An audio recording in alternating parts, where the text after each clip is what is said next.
Mensagem número 107, Compaixão em Família, baseada na primeira epístola de Paulo a Timóteo, capítulo 5, versículo 8, onde ele diz: mas se alguém não tem cuidado dos seus e principalmente dos da sua família, negou a fé. E Emmanuel comenta: são muitos assim. Descarregam primorosa mensagem nas assembleias, exortando o povo à compaixão. Bordam conceitos e citações, a fim de que a brandura seja lembrada. Entretanto, no instituto doméstico, são carrascos de sorriso na boca. Traçam páginas de subido valor em honra da virtude, comovendo multidões, mas não gravam a mínima gentileza nos corações que os cercam entre as paredes familiares. Promovem subscrições de auxílio público em socorro das vítimas de calamidades ocorridas em outros continentes, transformando-se em titulares da grande benemerência. Contudo, negam simples olhar de carinho ao servidor que lhes põe à mesa. Incitam a comunidade aos rasgos de heroísmo econômico, no levantamento de albergues e hospitais, disputando créditos publicitários em torno do próprio nome. Entretanto, não hesitam exportar, no rumo do asilo, o avô menos feliz que a aprovação expõe à caducidade. Não seremos nós quem lhes vá censurar semelhante procedimento. Toda migalha de amor está registrada na lei, em favor de quem a emite. Mais vale fazer bem aos que vivem longe que não fazer bem algum. Ajudemos, sim. Ajudemos aos outros quanto nos seja possível. Entretanto, sejamos igualmente bons para com aqueles que respiram em nosso hálito. Devedores de muitos séculos, temos em casa, no trabalho, no caminho, no ideal ou na parentela, as nossas principais testemunhas de quitação. Bem, aqui a primeira coisa que a gente percebe e que a gente deveria ressaltar é o significado da palavra cuidado nessa passagem de Paulo, né, na sua epístola a Timóteo, quando ele diz, né, mas se alguém não tem cuidado dos seus, e principalmente dos da sua família, negou a fé. Vejam que aqui, Paulo emprega a palavra cuidado com o significado de dar atenção a algo ou a alguém, né? Como se nós estivéssemos zelando pelo seu bem-estar, né?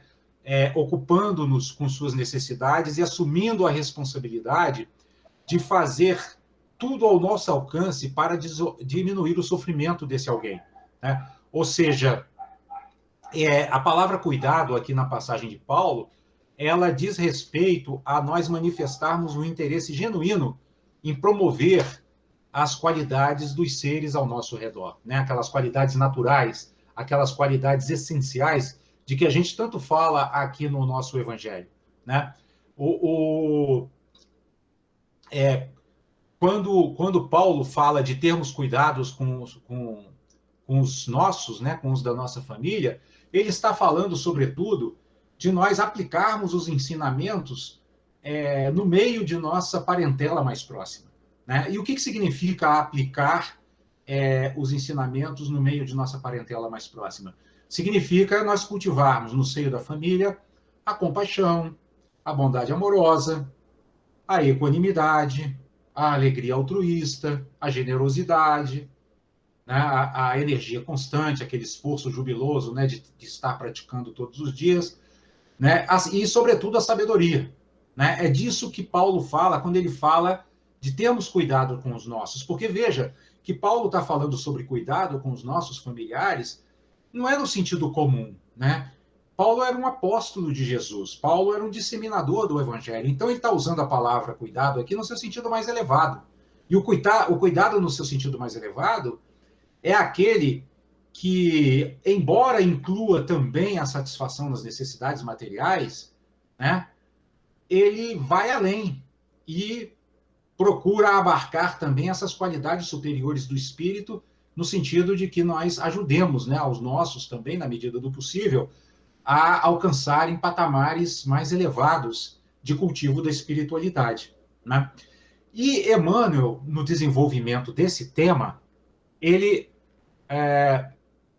inicia, né, a sua explicação, né, a sua argumentação, né, o seu oferecimento do ensinamento, nos dando 4 exemplos de conduta que são muito comuns em todos nós, né, que é aquela disparidade entre aquilo que nós conseguimos aplicar quando lidamos com a convivência social mais ampla e aquilo que nós conseguimos aplicar quando estamos em família. Porque, veja bem, a convivência social mais ampla, vamos dizer assim, aquilo que é uma coisa mais esporádica, né? A gente tem mais... a gente é desafiado por menos tempo, né? Entretanto, quanto mais próximas são as nossas relações, mais intenso se torna o desafio da convivência, né? Porque nós estamos ali com aquelas pessoas talvez a maior parte do dia, né? E a família talvez aí seja aquela que, nesse sentido, mais nos desafia a dar exemplos de até onde nós avançamos na nossa prática espiritual, porque é com ela que nós convivemos a maior parte do nosso tempo. Então, Emmanuel, aqui no início do seu desenvolvimento, aqui do seu raciocínio, né, em torno da passagem de Paulo, ele vai nos citar 4 exemplos que são comuns, né, 4 exemplos comuns de incoerências, muitas vezes, entre o nosso comportamento em público, digamos assim, e o nosso comportamento no nosso círculo mais íntimo, né? E no primeiro desses exemplos, né, ele menciona aqui no 2º parágrafo, né, ele fala sobre, muitas vezes, os belos discursos de exortação à compaixão, né, e os magníficos conceitos que formulamos sobre a importância da brandura, né, que contrastam muitas vezes com uma posição de tiranos ou déspotas no círculo doméstico, né? Ele chama de carrascos, né? Ele usa a palavra carrascos, que é sinônimo de tiranos ou déspotas.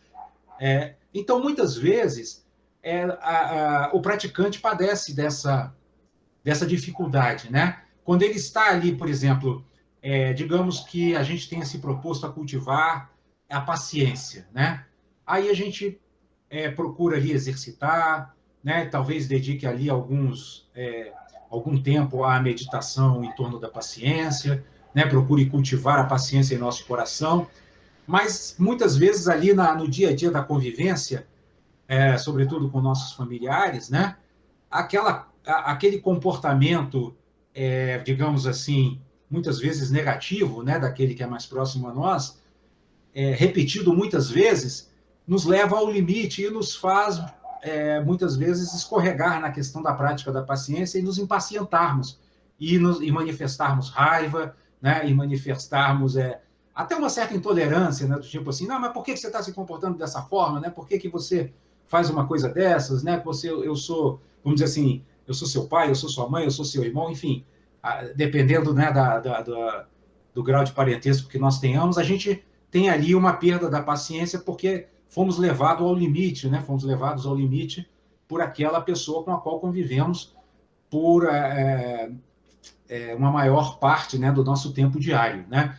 Então, esse é o primeiro exemplo que Emmanuel nos dá de um possível comportamento incoerente, né, nosso, entre aquilo que apregoamos e aquilo que muitas vezes conseguimos manifestar, sobretudo no círculo mais íntimo, né? O segundo exemplo, que está no 3º parágrafo, né, quando Emmanuel ali começa dizendo que traçamos páginas de subido valor em honra da virtude, comovendo multidões, mas não gravamos a mínima gentileza nos corações que nos cercam entre as paredes familiares.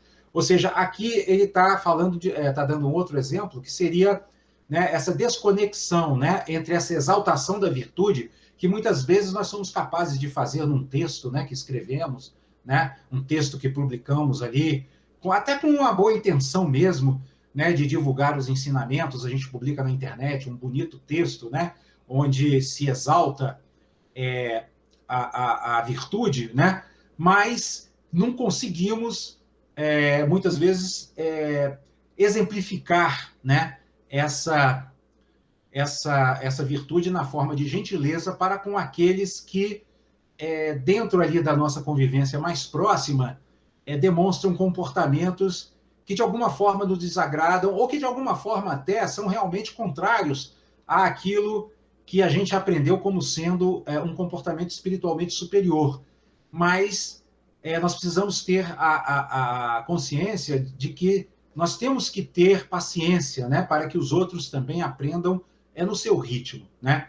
Então, esse é o segundo exemplo aqui que Emmanuel nos traz de uma possível desconexão entre a atitude do praticante, o pensamento do praticante, aquilo que ele escreve, e aquilo que ele consegue, de fato, tornar real, né, na sua convivência cotidiana, né? No terceiro exemplo, Emmanuel vai falar aqui sobre, ou vai nos convidar, na verdade, né, nos incitar a avaliar, né, uma possível desarmonia nossa entre o nosso empenho em prestar auxílio às pessoas vítimas de calamidades em outros continentes. Ele até coloca bem esse exemplo, né, porque às vezes a gente se compadece, né, por exemplo, de uma calamidade que acontece na Síria, né, lá no Iraque, né, ou até mesmo agora aconteceu na Europa, né, na Alemanha, tempestades, pessoas morrendo, etc.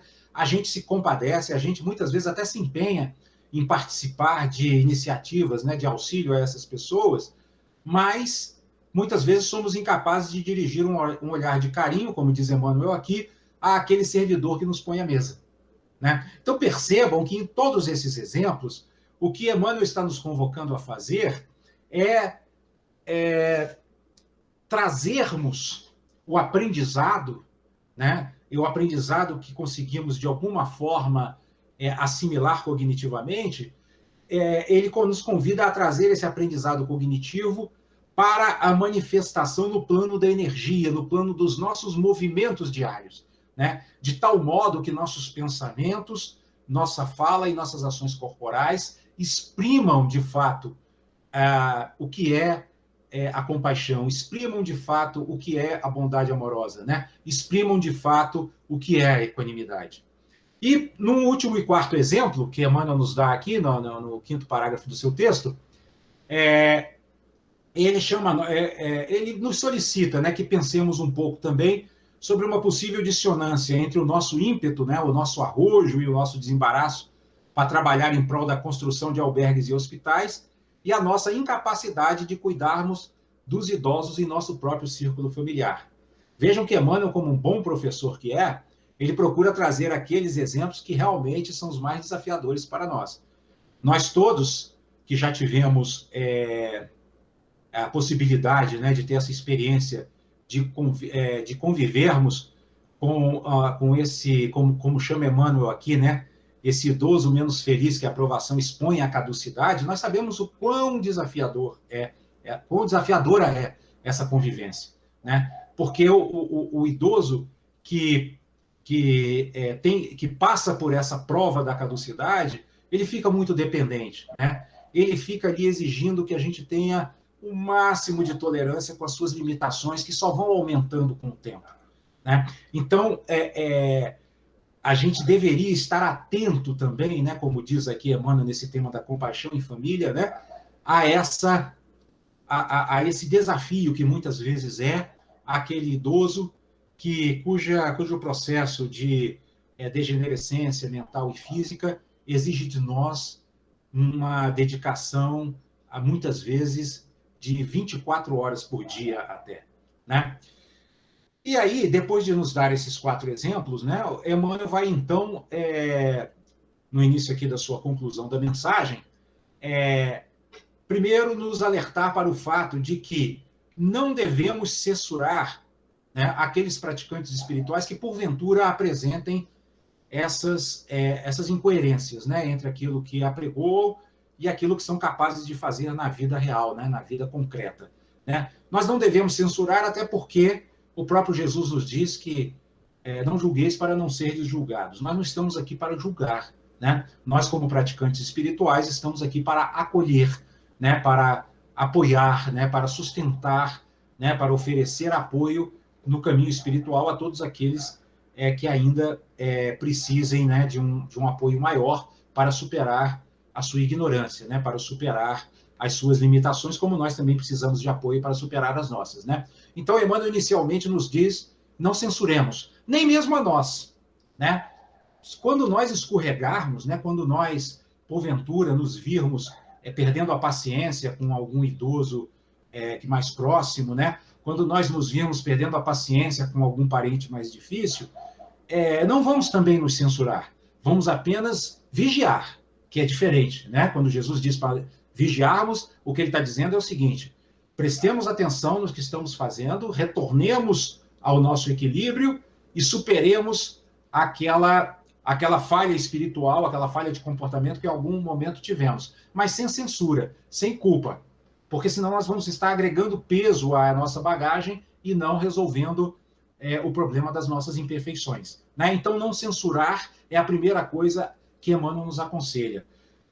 E ele nos diz isso porque ele diz uma coisa muito interessante logo em seguida: toda migalha de amor está registrada na lei em favor de quem a emite.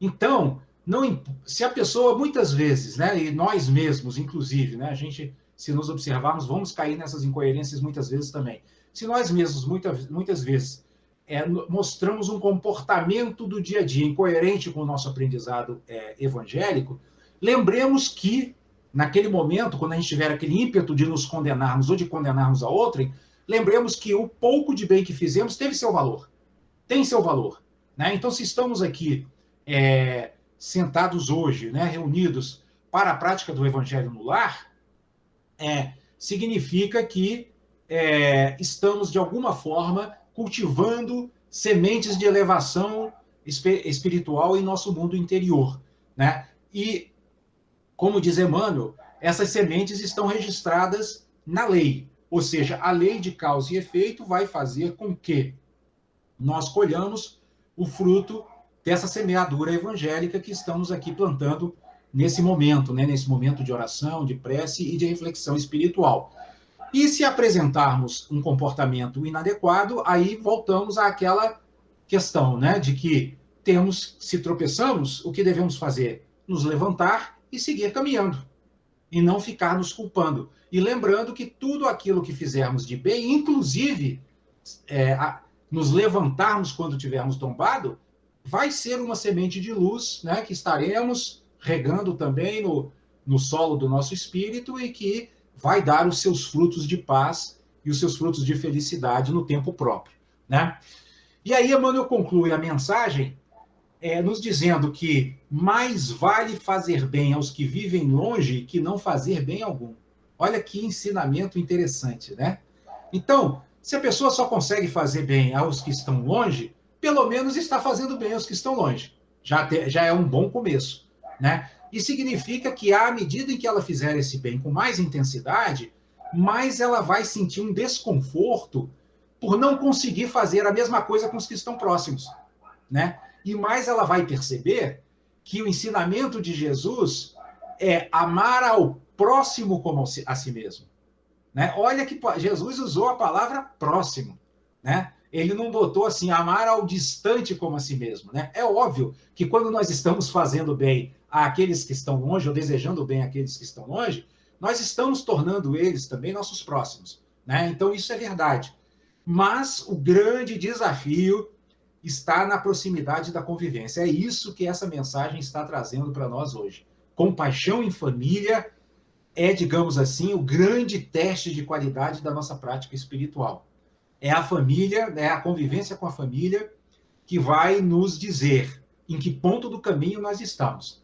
Porque nessa convivência diária, nós não temos tempo para disfarçar, né? Se não tivermos, de fato, por exemplo, desenvolvido uma tolerância ilimitada, quando a convivência bater no limite da nossa tolerância, nós vamos manifestar a intolerância que ainda não superamos, né? Se nós não tivermos conseguido cultivar ainda uma paciência ilimitada, quando aquele familiar mais difícil desafiar os limites da nossa paciência, nós vamos demonstrar a impaciência que ainda não superamos, né? Quando alguém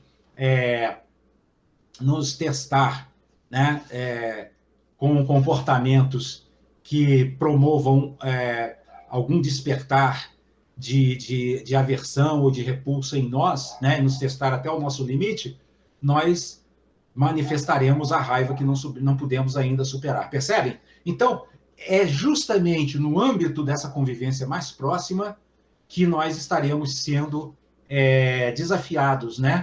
Ou estaremos sendo testados, né, na qualidade da nossa prática espiritual. E talvez a melhor atitude a ser assumida por nós, no âmbito da família e no âmbito da prática da compaixão em família, é